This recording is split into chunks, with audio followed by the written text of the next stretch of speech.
Welcome to the home of the DIY movement, where we build stuff and paint things.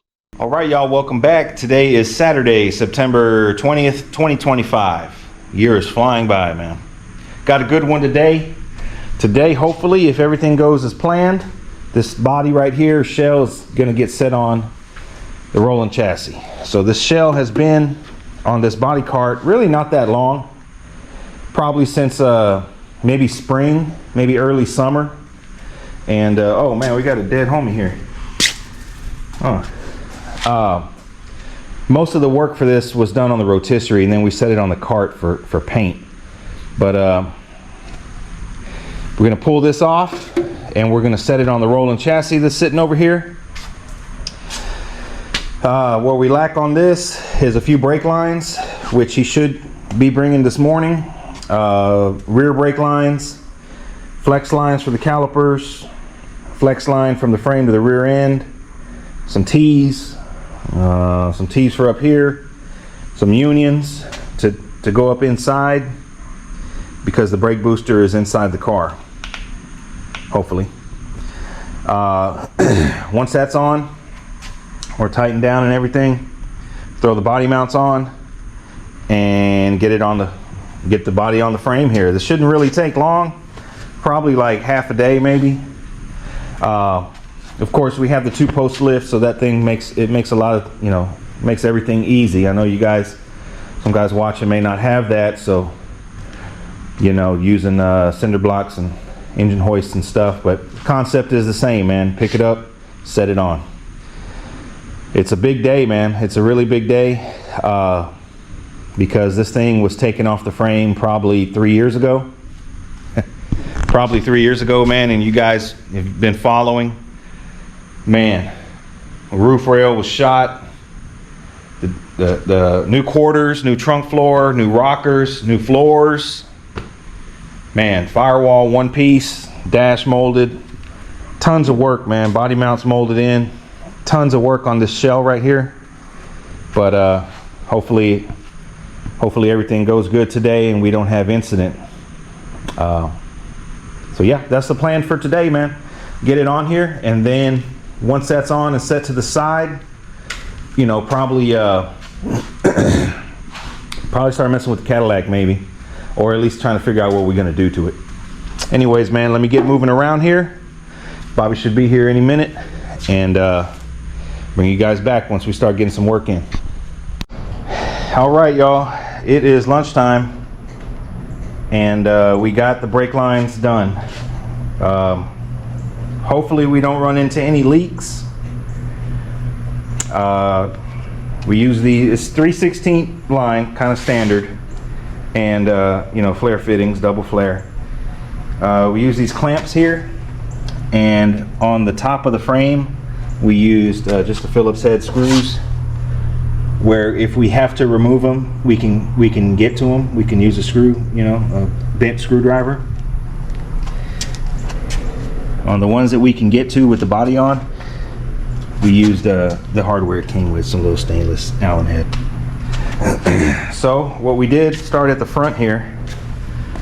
This is just a basic front disc brake kit. I believe we use the G-body calipers. Pretty standard brake hose, and then to our 3/16 line with the clamp. And we opted to run the brake lines behind the cross member, so you don't see them from the front. Usually from the factory, you got 2 lines running across the front, and they kind of look like an afterthought. So all we did was just bend. We used a bender on some, and some you just kind of formed by hand. Stuff's really soft and easy to work with, and it just goes along the front cross member in front of the oil pan to this side. The same line to a T. Okay, same thing on this side. Made this one to a T. It's going to drop down here to a union. Same thing on this one. It's just taped up to a union. Same as the back comes to a union. So from here, we're going to do next, we're going to put this body on, and then we're going to gauge. We can make our separate lines from these unions to the master cylinders. It has two dual master cylinder, front and rear, one line coming out of each. So it's manual brakes, it's not power brakes, power assisted I should say. So that way, because if you try and set the body on and then try and make this line end up here, go down to where it needs to go, which we don't know where it needs to go yet, that's really hard to do. But the master cylinder is probably somewhere around here. It's right next to the gas pedal. So if you're imagining you're sitting here driving, it's probably about right here. It's right on the firewall, so it's actually probably about right here. So we're going to make some lines that will go from, you know, here. We may try and find some 90 unions. That way we just come straight up. If not, we'll just do a little bend here, come out along the floor pan somehow, end up at the master cylinder port, which is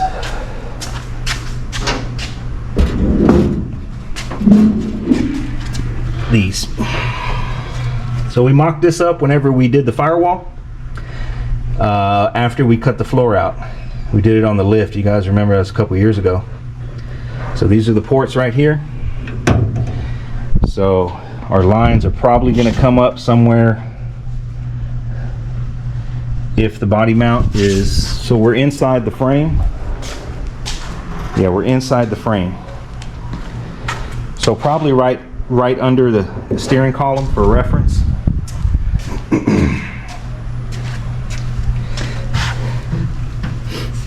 Probably somewhere around here. Actually, probably somewhere around here. We may decide to come up on this side. I think it'd be better to come up on this side, probably directly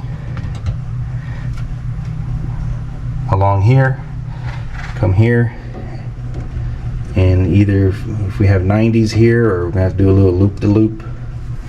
I'm not sure. It's my first time doing this. I knew this was going to be a task, a challenge. Never put brakes on the inside of the car before, but the objective is to have the firewall clean, one piece. All you have coming out of it is the steering column. All the wiring is going to be coming out of here or here. I think he's going to run some stereo wiring here off the battery, but all the engine harness or front end harness, headlights, turn signals, all that will come out of here under the fender.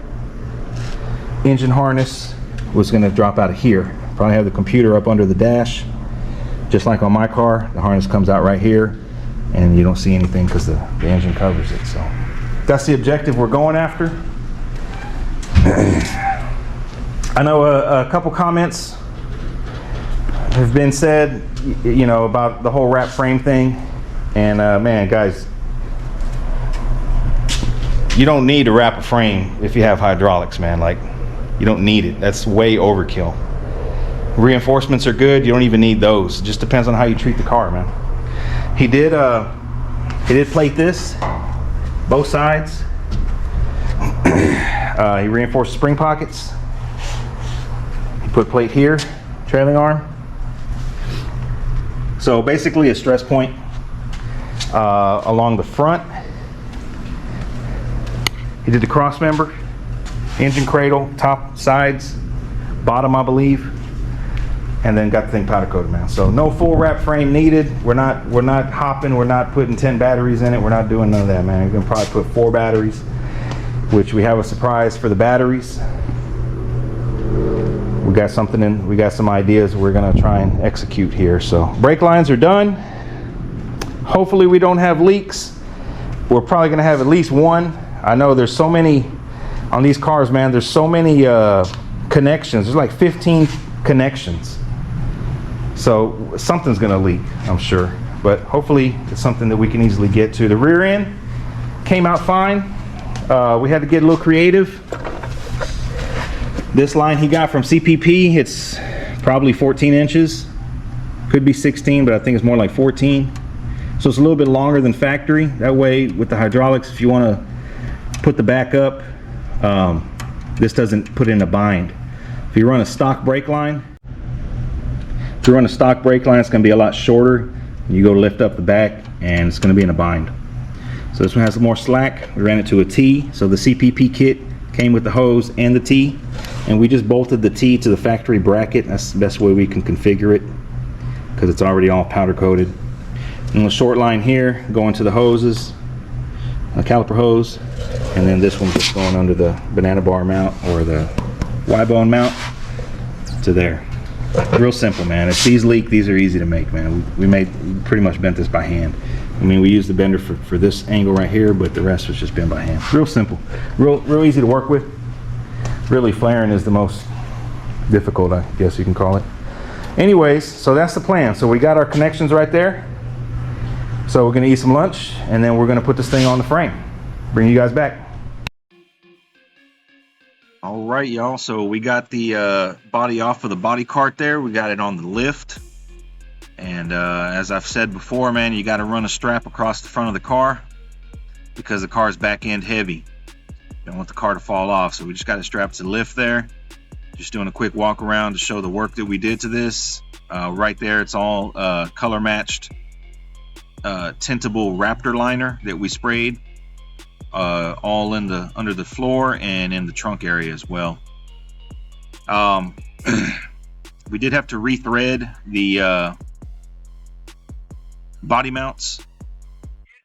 Just put some clean thread, clean up the threads with the chaser, and so the bolts can go in easy, because setting this on the frame, you kind of want to have everything loosely screwed in, loosely bolted in, so that you can adjust the frame left or right if you need it a little bit. So definitely want to be able to thread them in by hand. Showing the new body mounts there. Overall, it went on pretty easy. We did have to add, I believe, 2 washers for that body mount right there. And actually, no, the box brakes, that body mount right there. And I think it's because he plated the top of the spring purchase, and it kind of added extra thickness on it. So we did have to cut the holes for the cylinders, which I got some video coming up here. So what we did was we took the cylinders out, put a stock spring in, set it on, marked where we needed a drill, lifted it back up, drilled it, then put the cylinders back in, set it back down, and tighten all the body bolts. Everything lined up pretty good, man, considering it's all new floor and everything. And here he is drilling out the holes for the cylinders. I believe that's a 2.5 inch, maybe a 3-inch hole saw.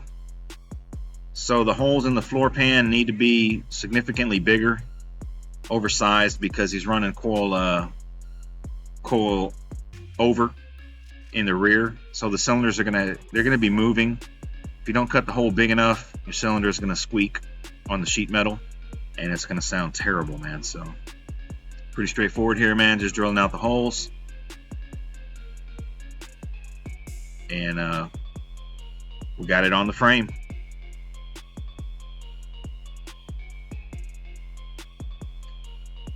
So he's running a narrowed stock rear end, and it has a disc brake kit, obviously, and I believe it uses Eldorado calipers, which I ran on the Blue 64. I mean, they work. Probably upgrade the rear end later on down the road, simply because I think that's the weakest link in the drivetrain, probably. Although that's debatable, because some cars had 409, 425 horsepower with that same rear end, so who knows. Anyways, pretty close on the firewall there on the passenger side, but it fit, and we didn't mock this up, before paint. We just assumed that it would clear, and luckily it did. So it's on the frame there, man, and it was a good day, no incident. So now it's time to move along and get this thing assembled.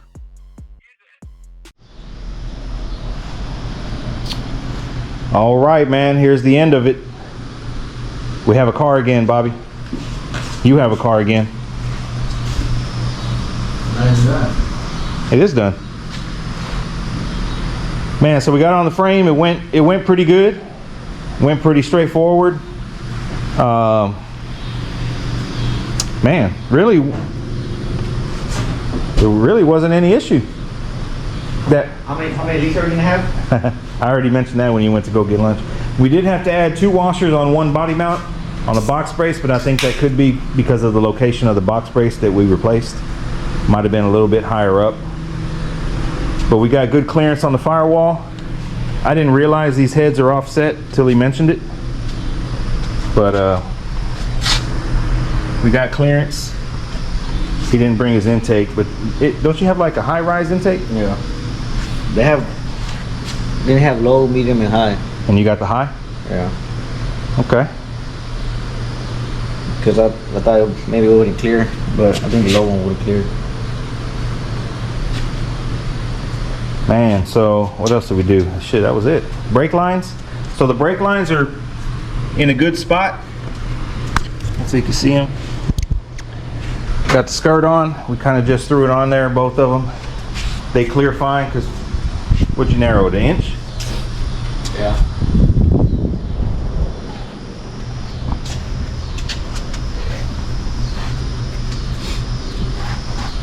So right now we have oil in the cylinders. So it's kind of, I would call that about right height. What you think, man? Can't wait. Yeah. Can't wait to put the windows in. Yeah, we got glass. We got glass and weather strip over here. All new side glass, quarter glass, re-chromed frame. We got the sweeps here for the stainless. Belt line, belt molding. You got all the stuff for the vents. All that's in that box. We open it up. So man. So after this, what is it? What's the next step on this? Sell it. Start doing the dash? We still gotta paint the... Yeah, we still gotta paint the dash. We got to figure out two-tone stripe. Still needs to be cut and buffed. We still have, you know, a lot of nibs and stuff, but we're gonna take about a 2-week break and we're gonna work on this thing. That's after glass. The stainless needs to be polished. Then put the glass front and rear. Which you got the channels, but you don't have the front and rear glass.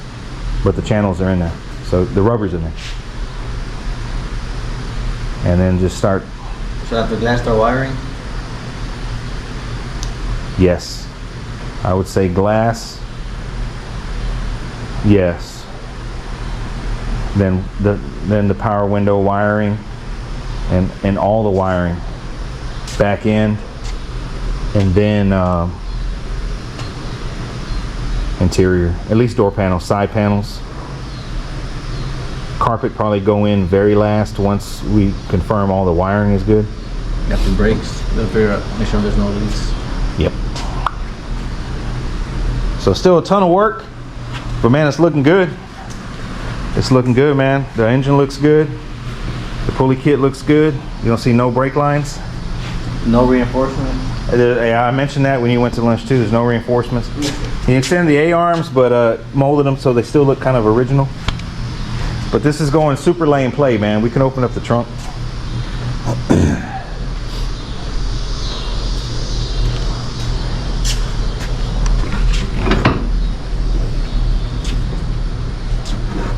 Yeah, you were gonna take that home. So not to get into it too much, but I think we're gonna put some pumps here on the side, and we're gonna do Bluetooth batteries. We ain't gonna have no batteries in the trunk, man, so that's all we're gonna say on that till it's done. But man, Bluetooth batteries. Bluetooth batteries. Andrew said that one of the comments earlier. Bluetooth batteries? Yeah. We got an idea, man. I have never seen it done on an Impala, but I mean, I ain't seen them all, but it's definitely not common. So man, I hope you guys enjoyed it, and we'll bring you guys back next weekend when we start on the Cadillac here. Y'all stay tuned.